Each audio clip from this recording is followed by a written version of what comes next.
ہر انسان کا دل اس کی عمر سے 4 مہینے بڑا ہے. میرا دل مجھ سے 4 مہینے بڑا ہے. آپ کا دل آپ سے 4 مہینے بڑا ہے.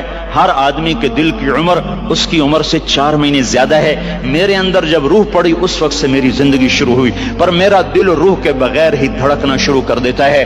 تو یہ پانی کا قطرہ دل کیسے بن جاتا ہے, یہ گوشت کیسے بن جاتا ہے, ہڈی کیسے بن جاتا ہے, پھر اس پر نوخن کیسے لگ جاتے ہیں, بال کیسے پیدا ہو جاتے ہیں, آنکھوں میں رنگ کیسے آ جاتا ہے, چھوٹی سی آنکھ میں 13 کروڑ بلب کیسے لگ جاتے ہیں, دوسری آنکھ میں 13 کروڑ آئی ریسپٹر یہ کیسے لگ جاتے ہیں, 26 کروڑ آئی ریسپٹر کے پیچھے 13 لاکھ کیبل ہیں جو بچھی ہوئی ہیں. 13 لاکھ کیبل جو 1.4 ملی میٹر سوراخ میں سے گزر رہی ہیں.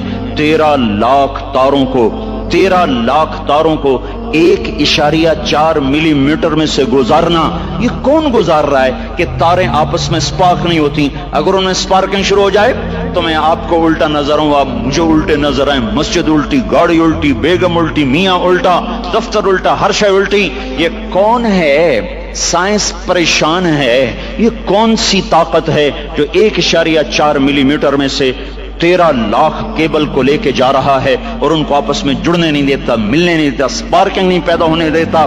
یہ گوشت کا, یہ پانی کا نطفہ یہ زبان سے بولنے کیسے لگ جاتا ہے, یہ کانوں سے سننے کیسے لگ جاتا ہے, اس کے اندر جذبات کا سمندر کہاں سے آ جاتا ہے, یہ احساسات کا بادشاہ کیسے بن جاتا ہے, یہ جذبات کی دنیا کیسے بساتا ہے, اس پر علوم کا فیضان کیسے ہوتا ہے, یہ عجیب و غریب علوم تک کیسے پہنچتا ہے. دماغ تو ریشے ہیں, ریشے پانی میں ایسے پھنسے ہوئے, اور تاریں ہی تاریں. اس میں سوچ کیسے, اس میں جذبہ کیسا, اس میں نفرت کیسی, اس میں محبت کیسی, اس میں انتقام کیسا, علم کیسا, اس میں روشنی کیسی, اس میں جذبات کیسے, اس میں احساسات کیسے. یہ ایسے ایک کبھی مغز نہیں کھایا, مغز تو کھایا ہی ہوگا نا, ویسے لوگوں کا مغز کھاتے ہو, کبھی بکرے کا مغز کھایا ہوگا.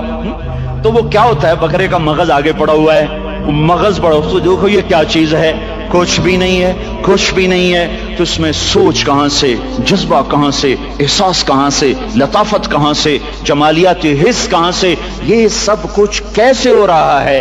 یہاں آ کر وہ پاگل ہو جاتے ہیں, پتہ نہیں کیسے ہو رہا ہے. یہ گندا پانی انسان کیسے بن جاتا ہے, پھر یہ حرکت میں کیسے آ جاتا ہے, پھر یہ زندہ کیسے ہو جاتا ہے, یہ باہر آ کے اتنا بڑا شاہکار کیسے بن جاتا ہے, پھر یہ چلتے چلتے مر کیوں جاتا ہے. یہاں آ کر بھی سائنس اندھی ہو جاتی ہے. موت کے 200 جواب کتابوں میں لکھے ہوئے, سائنس کی کتابوں میں, موت کیا ہے, موت کیا ہے, یہ 200 جواب, اور ایک بھی صحیح نہیں. قرآن نے ایک جواب دیا اور 100% صحیح دیا. اللہ یتوفی الانفس حین موتها.